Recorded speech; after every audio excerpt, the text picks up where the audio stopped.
আসসালামু আলাইকুম প্রিয় বন্ধুরা, আমরা এখন আছি দ্বীপ জেলা ভোলা বোরহানুদ্দিন উপজেলা কুতবা 4 নং ওয়ার্ড।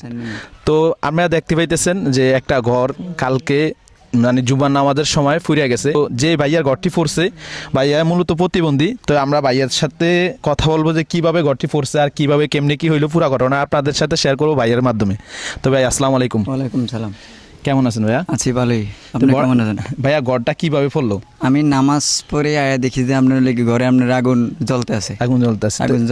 আগুনটা কিস থেকে মানে ধরছে আমার এটা তো আপনার হলো, এটা সঠিক তো আমি জানি না কি এত ধরছে, মনে হয় পাহাড়তের নামে ধরছে, মানে চুলা থেকে ধরছে। বাসায় লোক ছিল কয়জন? লোক আমার একজন আছিল।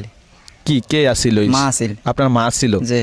মানে মা ফাঁক করতেছে, হয়তো চুলার থেকে আগুন ধরতে পারে, কারেন্ট থেকে ধরে না তো শিওর। আর ওই সময় তো সব লোক নামাজ পড়তে গেছে না। তো ভাইয়াটি আপনারা ভিডিওর মাধ্যমে দেখতেছি, একটু জুমে দেখাও যে ভাইয়ার একটা হাত প্রতিবন্ধী, ভাইয়া অনেক কষ্ট করে চলে। মানে ঘরটা যে করবে আমার মনে হয় অতটা মানে সাধ্য নাই। তো কোনো প্রবাসী ভাইয়া যদি একটু হেল্প করেন আর যারা ভিডিওটা দেখবেন একটু শেয়ার করেন।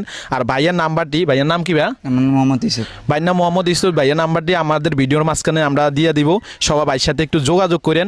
এমনকি বিশ্বাস না হলে ইমুতে অথবা ভিডিও কলে দেখা ভাইয়ার একটু হেল্প করার চেষ্টা করবেন। আমরা এই জন্যই এই ভিডিওটা করছি। আপনারা ভিডিওর মধ্যে দেখতে পাইতেছেন ঘরের কোনো অংশ নাই, সব ফুরে শেষ, একবারে সব ফুরে শেষ। আর ভাইয়ার মা ছিল বাসাতে, অন্য কেউ ছিল না। আর যেহেতু মুরব্বী মানুষ, উনি একলাই ছিল, কোনো কিছু সরাইতে পারে না, সবই ফুরে গেছে না ভাইয়া? সবই ফুরে গেছে। এটা তো আমরা দেখতেছি চোখের সামনে, আপনারাও দেখেন যে সবই শেষ পুরা একবারই। যা আল্লাহ যা করে ভালোর জন্যই করে। আপনার মা তো সুস্থ আছে না? মা সুস্থ আছে। মার তো আর কোনো আগুন টাগুন লাগে না গায়ে? লাগে না। তো প্রবাসী ভাইয়াদের উদ্দেশ্যে কিছু বলার থাকলে আপনি বলতে পারেন, যেহেতু আপনার ঘরটা ফুরে গেছে, এখন অসহায়ের ভিতরে ফুরে গেছেন। আমি প্রবাসী ভাইদের সাথে আমি দোয়া করি যে আত্মীয় স্বজনদের জন্য আমার লোক সংযোগ করে।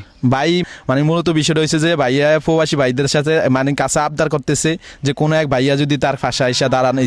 ইসুফ ভাই কিন্তু মূলত প্রতিবন্ধী, তার একটা হাত একবারই অচল।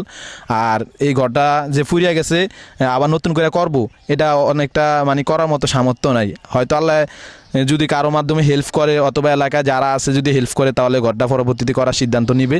আর না হইলে যে বর্ষাকালীন দিন বৃষ্টি পড়তেছে, এখন থাকবেন কই? এরকম সিদ্ধান্ত নিছেন? না, আমি সিদ্ধান্ত নেই।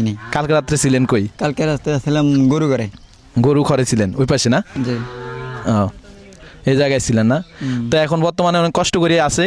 তো আমি বলি যে যারা হেল্প করতে পারবেন একটু যোগাযোগ করেন, ভাইয়ের নাম্বারটি আমরা ভিডিওর মাধ্যমে দিয়ে দেবো।